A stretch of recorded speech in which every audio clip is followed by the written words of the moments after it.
여러분, 오늘도 이렇게 귀한 시간을 내어 함께 해주셔서 진심으로 감사드립니다.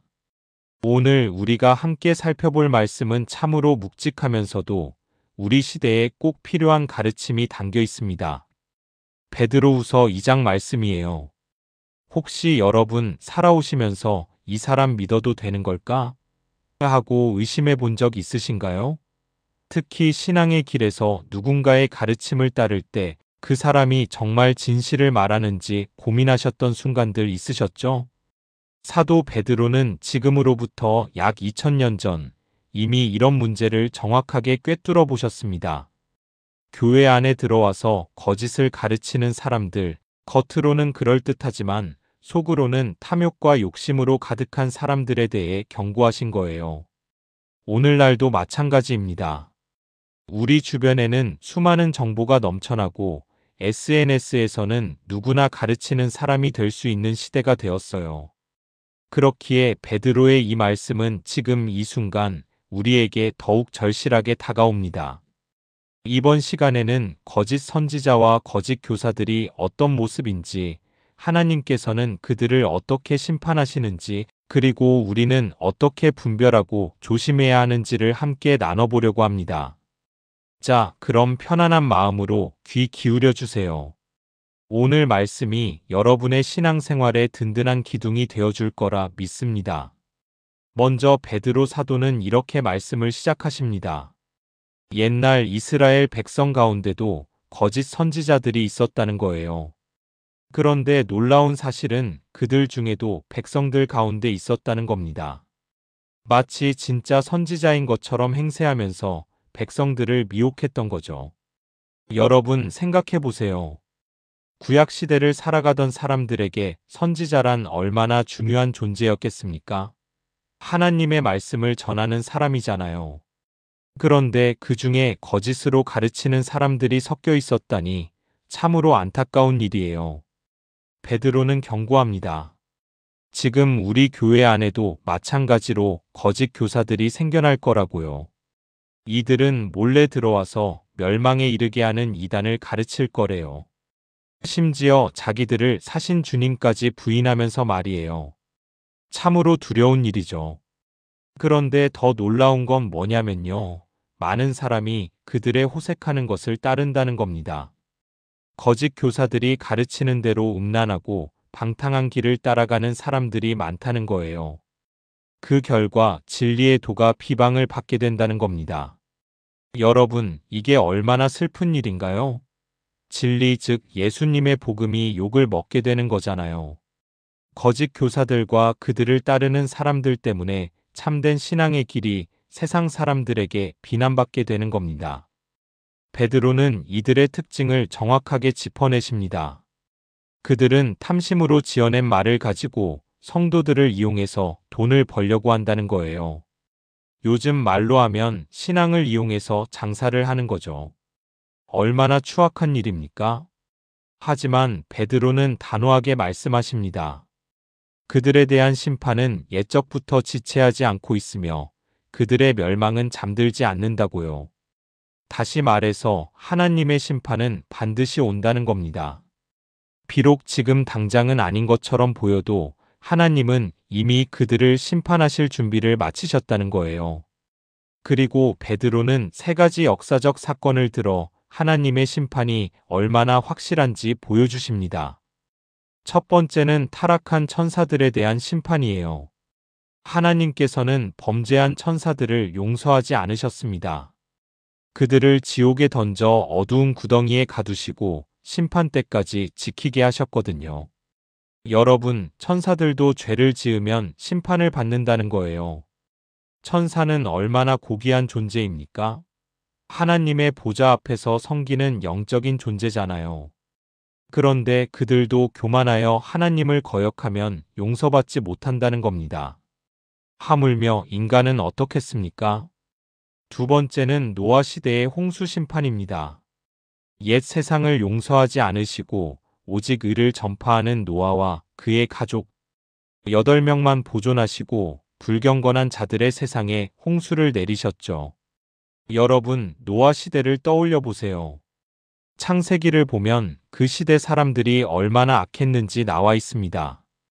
사람의 죄악이 세상에 가득하고 마음으로 생각하는 모든 계획이 항상 악할 뿐이었다고요. 하나님께서 사람을 만드신 것을 후회하실 정도였어요. 그런데 그 가운데서 노아는 의인이었습니다. 하나님과 동행하는 사람이었죠. 노아는 온 세상 사람들이 악하게 살 때도 혼자서 하나님의 말씀을 전했어요. 120년 동안이나 방주를 만들면서 사람들에게 회개하라고 외쳤습니다. 상상해 보세요. 비도 오지 않는 시대에 바다도 없는 곳에서 거대한 배를 만드는 노아를 사람들이 어떻게 봤겠어요? 미친 사람 취급했을 겁니다. 조롱하고 비웃었겠죠. 하지만 노아는 흔들리지 않았어요. 끝까지 하나님의 말씀을 믿고 순종했습니다. 그 결과 어떻게 되었나요? 홍수가 왔을 때 노아의 가족만 살아남았어요. 그들을 비웃던 모든 사람은 물에 잠겨 죽고 말았습니다. 이것이 하나님의 심판이에요. 의인은 보호하시고 악인은 반드시 벌하신다는 것이죠. 세 번째는 소돔과 고모라 성의 심판입니다.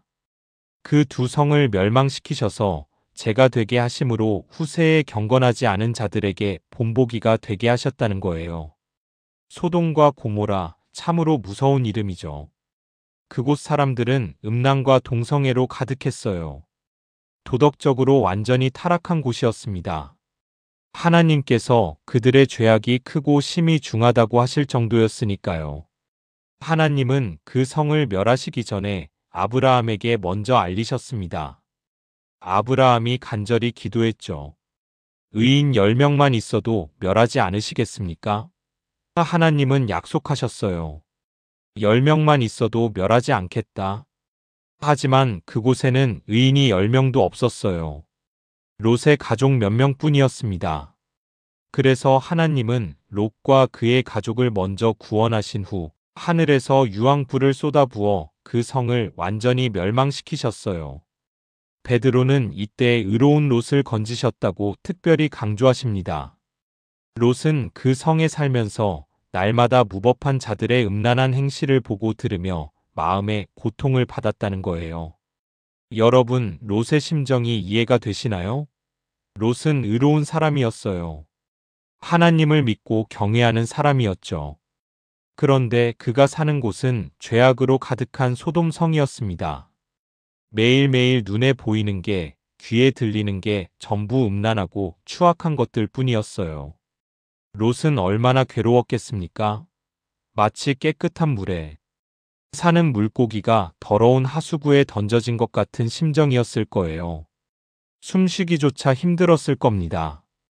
그런데도 롯은 그곳에 머물렀어요. 왜일까요? 아마도 물질적인 풍요 때문이었을 겁니다. 소돔은 요단 들판에 있는 부유한 도시였거든요.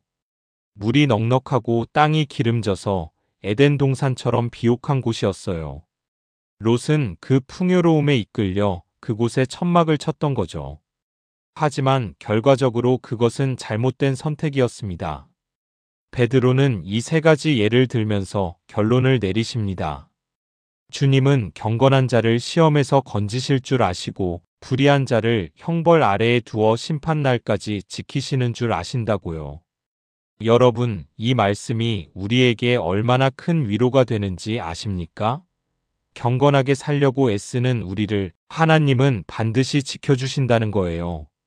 비록 지금은 힘들고 어려워 보여도 악한 사람들이 잘 되는 것처럼 보여도 하나님은 의인을 결코 버리지 않으신다는 겁니다. 동시에 불의한 자들에 대한 심판도 확실하다는 거예요. 그들이 지금은 잘 나가는 것 같아도 하나님은 그들을 형벌 아래 두시고 심판날을 기다리고 계신다는 겁니다.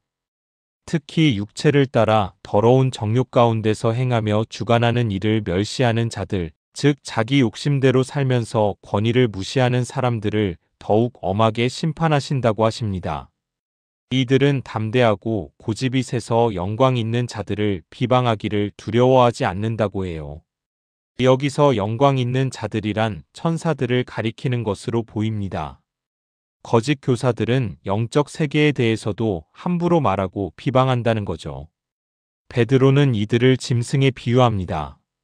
본능대로 움직이는 이성 없는 동물들처럼 이 거짓 교사들도 자기가 알지도 못하는 것을 비방한다는 거예요. 짐승이 잡혀 죽게 된 것 같이 이들도 멸망 가운데서 멸망을 당할 것이라고 경고하십니다. 불의의 삭을 받을 것이라는 말씀도 있어요. 그들은 대낮에도 연락하는 것을 즐거움으로 여기는 자들이라고요. 정과 흠이 되어 너희와 함께 잔치를 벌이면서 자신들의 속임수로 즐거워한다는 겁니다. 여러분, 이게 무슨 뜻일까요? 정상적인 사람이라면 낮에는 일하고 밤에 쉬잖아요. 그런데 이들은 대낮부터 쾌락을 추구한다는 거예요. 부끄러움도 모르고 공개적으로 죄악을 즐긴다는 겁니다. 더 심각한 건 이들이 교회의 애찬, 즉 사랑의 잔치 자리에까지 와서 그런 짓을 한다는 거예요. 성도들이 모여 함께 식사하고 교제하는 거룩한 자리를 더럽힌다는 겁니다. 참으로 가증스러운 일이죠. 베드로는 이들의 눈이 음란으로 가득하여 범죄하기를 쉬지 않는다고 말씀하십니다. 굳세지 못한 영혼들을 유혹하는데 그들의 마음은 탐욕으로 연단되었다고 해요. 여기서 연단되었다는 표현에 주목해 보세요. 보통 연단이라는 말은 긍정적인 의미로 쓰이잖아요. 금을 불에 넣어 불순물을 제거하고 순수하게 만드는 것처럼 시련을 통해 믿음이 성숙해지는 것을 연단이라고 하죠. 그런데 여기서는 탐욕으로 연단되었다고 했어요. 즉, 이들은 탐욕을 품는 데 있어서 전문가가 되었다는 겁니다. 계속해서 탐심을 부리다 보니 이제는 그 방면에 도 같은 사람들이 되어버린 거예요. 참으로 비극적인 일이에요. 베드로는 그들을 저주의 자식이라고 부릅니다. 그리고 그들이 바른 길을 떠나 미혹되어 부올의 아들 발람의 길을 따른다고 말씀하십니다. 발람, 여러분도 잘 아시는 이름이죠. 구약 민수기에 나오는 인물입니다. 발람은 원래 하나님의 말씀을 전하는 선지자였어요. 그런데 그에게 큰 시험이 찾아왔습니다. 모압 왕 발락이 발람을 찾아와서 큰 돈을 주겠다며 이스라엘 백성을 저주해 달라고 부탁한 거예요. 발람은 마음이 흔들렸어요. 하나님께 여쭤보니 하나님은 가지 말라고 하셨어요. 이스라엘은 축복받은 백성이니 저주할 수 없다는 거였죠. 그런데 발락이 포기하지 않고 더 높은 귀족들을 보내며 더 큰 돈을 약속했어요. 발람은 다시 하나님께 여쭤봤습니다. 이번에는 하나님께서 가도 좋다고 하셨어요. 단 하나님이 말씀하시는 것만 말하라고 하시면서요. 발람은 떠났지만 그의 마음은 이미 돈에 팔려 있었어요. 하나님은 발람의 마음을 아셨고 천사를 보내 그의 길을 막으셨습니다. 재미있는 건 발람 자신은 천사를 보지 못했는데 그가 타고 가던 나귀가 먼저 천사를 보고 길을 피했다는 거예요. 베드로는 이 이야기를 언급하면서 말 못하는 나귀가 사람의 소리로 말하여 선지자의 미친 행동을 저지했다고 표현합니다. 정말 아이러니하지 않습니까? 하나님의 말씀을 전해야 할 선지자가 이성을 잃고 돈에 눈이 멀었는데 말 못하는 짐승이 오히려 선지자를 깨우쳐 준 거예요. 이 발람의 이야기는 거짓 교사들의 모습을 정확히 보여줍니다. 처음에는 하나님의 말씀을 전하는 것처럼 보이지만 실제로는 돈과 명예를 쫓아가는 사람들이라는 거죠. 불의의 삭을 사랑한다는 겁니다. 베드로는 계속해서 거짓 교사들을 비유적으로 표현합니다. 이들은 물 없는 샘이요 광풍에 밀려가는 안개라고 하십니다. 물 없는 샘, 생각만 해도 얼마나 허망한가요? 사막을 여행하는 사람이 목이 말라 죽을 지경인데 멀리서 샘을 발견했어요. 기뻐서 달려갔는데 막상 가보니 물이 한 방울도 없는 마른 샘이었다면 얼마나 절망스럽겠습니까? 거짓 교사들이 바로 그래요. 겉으로는 생명수를 주는 것처럼 보이지만 실제로는 아무것도 줄 게 없는 사람들이라는 겁니다. 영혼이 목마른 사람들에게 참된 만족을 주지 못해요. 광풍에 밀려가는 안개도 마찬가지예요. 안개는 잠깐 나타났다가 바람에 흩어져 사라지잖아요. 실체가 없어요. 거짓 교사들의 가르침도 그래요. 그럴듯하게 보이지만 실상은 공허하고 헛된 것뿐이라는 겁니다. 베드로는 이들을 위해 캄캄한 어둠이 예비되어 있다고 말씀하십니다. 심판의 날에 그들이 갈 곳은 영원한 어둠뿐이라는 거예요. 그리고 이들이 어떻게 사람들을 미혹하는지 구체적으로 설명하십니다. 허탄한 자랑의 말을 하며 그릇되게 행하는 사람들에게서 겨우 피한 자들을 육체의 정욕으로 음란한 가운데서 유혹한다는 거예요. 여기서 겨우 피한 자들이라는 표현이 중요해요. 이들은 예수님을 믿고 죄악의 세상에서 막 벗어난 초신자들을 가리킵니다. 신앙이 아직 연약하고 굳건하지 못한 사람들이죠. 거짓 교사들은 바로 이런 사람들을 노립니다. 신앙이 깊은 사람들은 속이기 어려우니까 아직 분별력이 없는 연약한 성도들을 공략하는 거예요. 참으로 비열한 수법이죠. 그들은 자유를 준다고 약속합니다. 율법에 얽매일 필요 없어요. 예수님이 우리를 자유케 하셨잖아요. 그러니 마음대로 살아도 돼요. 이런 식으로 유혹하는 거예요. 하지만 베드로는 폭로합니다. 그들 자신이 멸망의 종들이라고요. 사람이 무엇에게 졌으면 그것의 종이 된다는 겁니다. 거짓 교사들은 자유를 약속하지만 사실 그들 자신이 죄의 종, 탐욕의 종, 정욕의 종이라는 거예요. 여러분, 참된 자유가 뭘까요? 마음대로 사는 게 자유일까요? 아니에요. 진정한 자유는 죄에서 벗어나 의를 좇아 사는 거예요. 하나님의 말씀대로 살 때 우리는 비로소 자유로워집니다. 베드로는 더 심각한 경우를 말씀하십니다.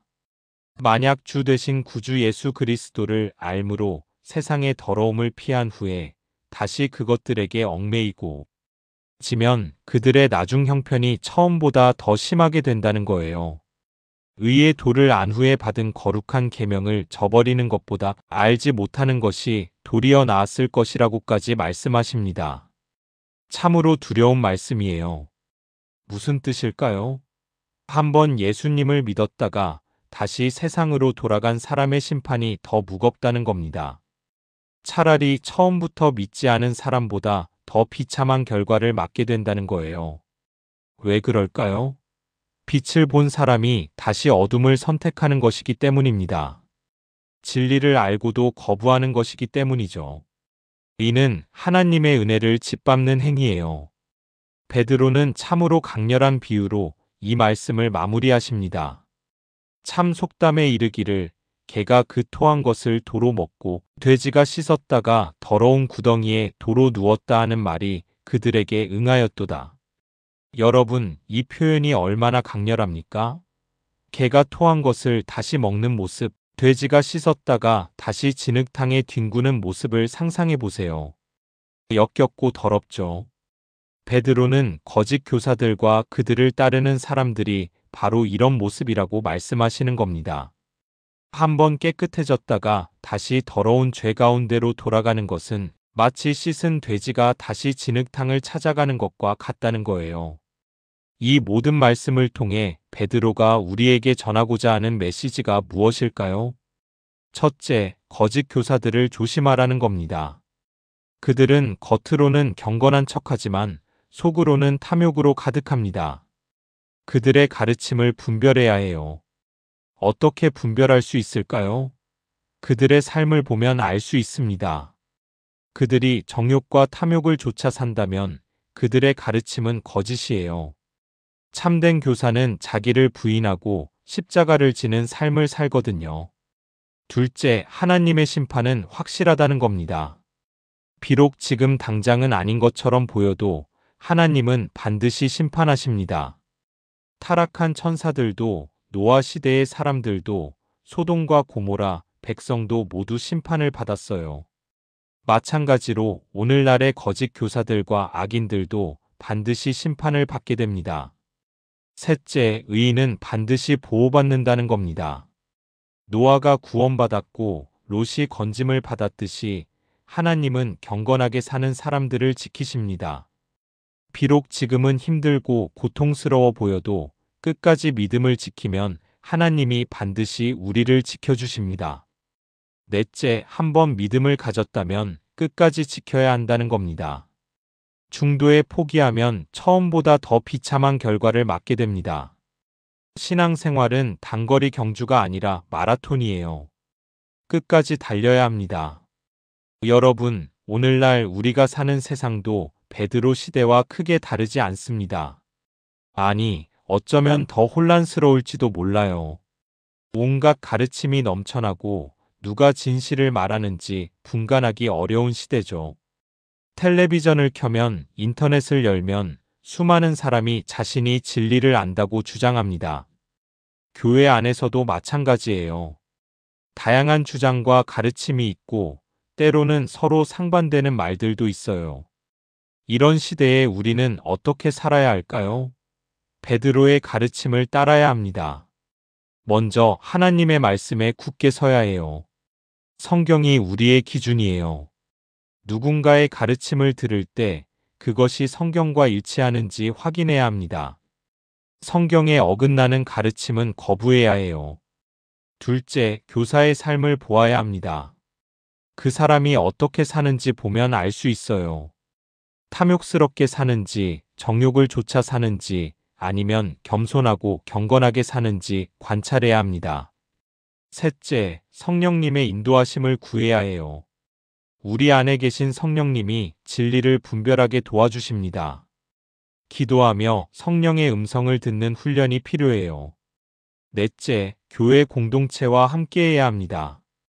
혼자서는 속기 쉬워요. 믿음의 형제자매들과 함께 말씀을 나누고 서로 권면하고 격려하면서 신앙을 지켜나가야 합니다.